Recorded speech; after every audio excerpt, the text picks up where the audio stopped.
There is a country on the southwestern coast of Africa that the world has largely overlooked. A place where oil rigs rise from the ocean just miles from communities without running water. Where colonial wounds run centuries deep, and where, despite everything, a generation of young people is building something brand new. This is Angola, and its story is one of the most extraordinary and most misunderstood on the entire continent. Angola, the rise of Africa's sleeping giant.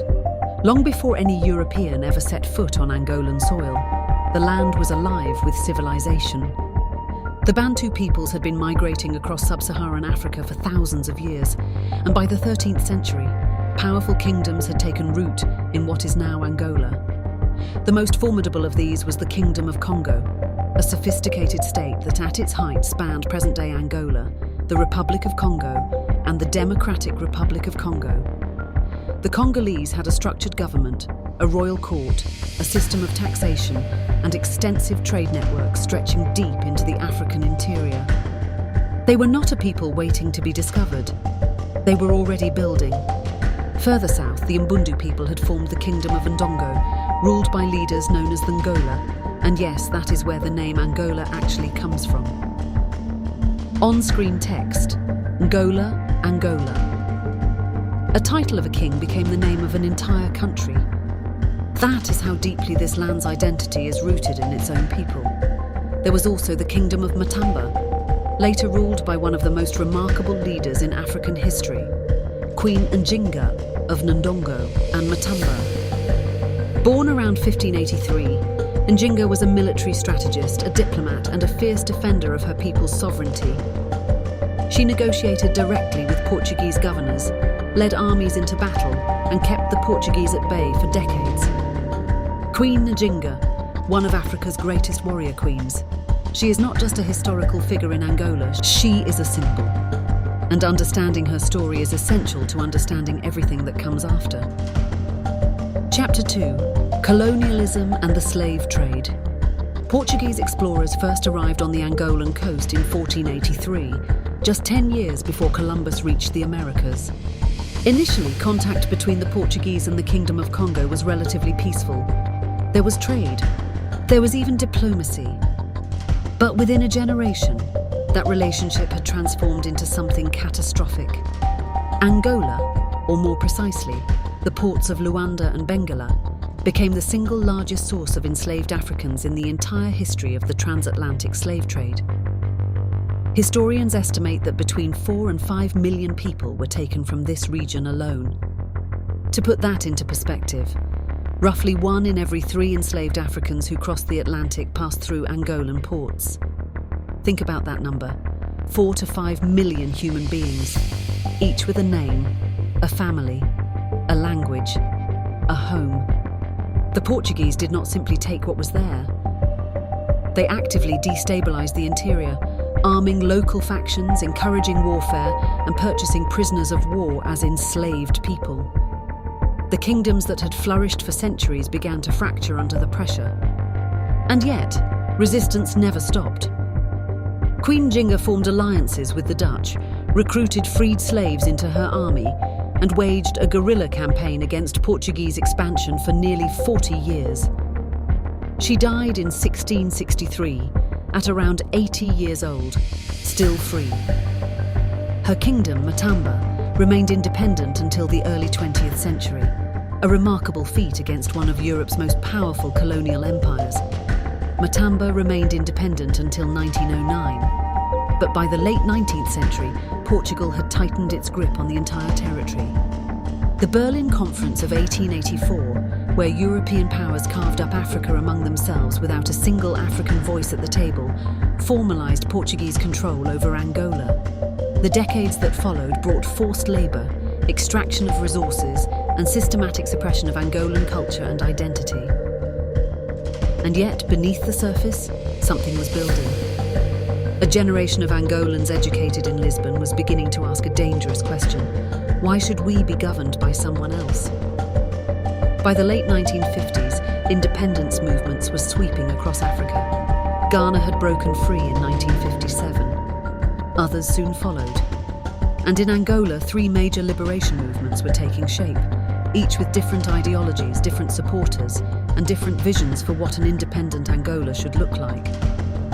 There was the MPLA, the People's Movement for the Liberation of Angola, a Marxist-leaning movement with strong support in Luanda and among the Mbundu people, backed by the Soviet Union and Cuba. There was the FNLA, the National Liberation Front of Angola, with backing from the United States and Zaire.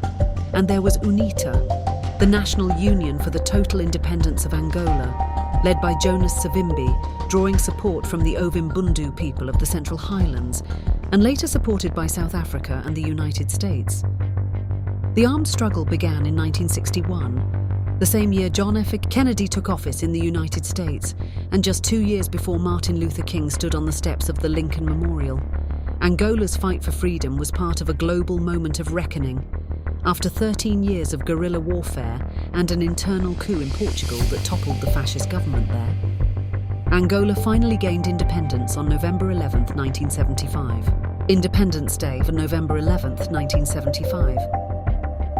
But the celebration was tragically brief, because even as Portugal handed over power, the 3 liberation movements were already fighting each other. Foreign powers poured weapons and money into each faction. The Cold War had found its latest battlefield enthusiast, and it was Angola. What followed was one of the longest and most devastating civil wars in African history. The Angolan Civil War lasted from 1975 to 2002, 27 years. An entire generation, actually more than a generation, knew nothing but war. The MPLA, backed by Cuban troops and Soviet weapons, gained control of Luanda and the government. UNITA, with CIA funding and South African military support, controlled large swathes of the countryside. The FNLA eventually collapsed as a military force, but the war between the MPLA and UNITA raged on, long after the Cold War that had fueled it had ended. Timeline of the Civil War, 1975-2002. The human cost was staggering. Estimates suggest that between 500,000 and 1 million people died. 4 million more were displaced, among the largest displacement crises in the world at that time. Infrastructure was obliterated. Schools, hospitals, roads, bridges, and all destroyed or abandoned. Angola also became one of the most heavily landmined countries on Earth. Tens of millions of landmines were scattered across the countryside. They did not stop killing when the war stopped. They kept killing for years, and in some areas they still do. The war finally ended not through a peace agreement, but through the death of UNITA's leader, Jonas Savimbi, on February 22, 2002. He was killed in combat by government forces. Within weeks, a ceasefire was signed. April 4, 2002. After 27 years, Angola began the difficult, painful, and uncertain work of rebuilding. Oil, money, and inequality. Here is something that might surprise you. Angola is one of the wealthiest countries in sub-Saharan Africa by GDP. It is the second largest oil producer on the continent, after Nigeria. Since the early 2000s, oil revenues have poured billions of dollars into the Angolan economy every single year. And yet, walk through many of Angola's neighbourhoods and you will see a very different picture. The boom that followed the end of the civil war was real. Luanda transformed dramatically. Gleaming office towers rose from the ruins, luxury hotels, new roads, a new international airport. At one point, Luanda was ranked the most expensive city in the world for expatriates, more expensive than Tokyo, more expensive than Zurich. Just behind those towers, the Musekes, the informal settlements where the majority of Luanda's population actually lives, often without reliable electricity, clean water, or sanitation. Two Angolas existing side by side, barely touching. The administration of President José Eduardo dos Santos, who ruled Angola from 1979 to 2017, presided over much of this oil wealth and much of this inequality. His daughter, Isabel dos Santos, became Africa's richest woman, building a vast business empire with strong ties to the state. After her father stepped down, she became the subject of major corruption investigations, known internationally as the Luanda Leaks. In 2017, João Lourenço came to power and launched what he described as an anti-corruption campaign, going after figures including the Dos Santos family. Whether this represents a genuine shift or simply a reshuffling of power remains a deeply contested question inside Angola. But here is what does not make the international headlines often enough. Angola is also a country of extraordinary energy, creativity, and potential. The population is strikingly young. The median age is just about 16 years old. More than half of all Angolans are under the age of 18. This is a country whose future is, quite literally, still being born. In Luanda, a tech startup scene is emerging. Young Angolan entrepreneurs are building apps, launching businesses, connecting to global markets in ways that simply were not possible a decade ago. Angolan music, especially Kuduro and Afrobeats, has found audiences across Africa, Europe and Brazil. Angolan artists, writers and filmmakers are gaining international recognition. Agriculture, long neglected in favour of oil, is finally receiving serious investment. Angola has some of the most fertile land in Africa. During the colonial period, it was actually a food exporter. Rebuilding that agricultural capacity could transform rural communities that were left behind by the oil economy. And there is real infrastructure progress. New roads are connecting provinces that were isolated for decades. Mobile phone penetration has exploded. Solar energy is reaching communities that never had electricity. None of this is to paint an unrealistically rosy picture. Angola still faces profound challenges. Deep inequality, governance concerns, a healthcare system recovering from decades of destruction, and an over-reliance on oil in an era when the world is beginning to move away from fossil fuels. But to look at Angola only through the lens of its past, only through war, colonialism, and corruption, is to miss what is actually happening on the ground. A generation is growing up that did not experience the war, that has never known anything but peace. And that generation is impatient.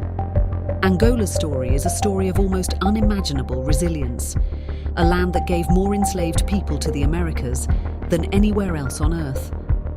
A country that fought for its freedom for 13 years, only to spend 27 more years tearing itself apart. A nation sitting on enormous natural wealth that has not yet reached the majority of its people. And yet, here it is. Still standing, still growing, still, in the words of its national anthem, moving forward. The world has overlooked Angola for too long, but the people of Angola have not been waiting for the world to notice them. They have been building, quietly, fiercely, stubbornly, building. And the world is about to catch up. If you found this documentary valuable, consider subscribing and sharing it with someone who should know Angola's story. We cover underreported histories and rising nations every week. Leave a comment. What part of Angola's story surprised you most? We'll see you next time.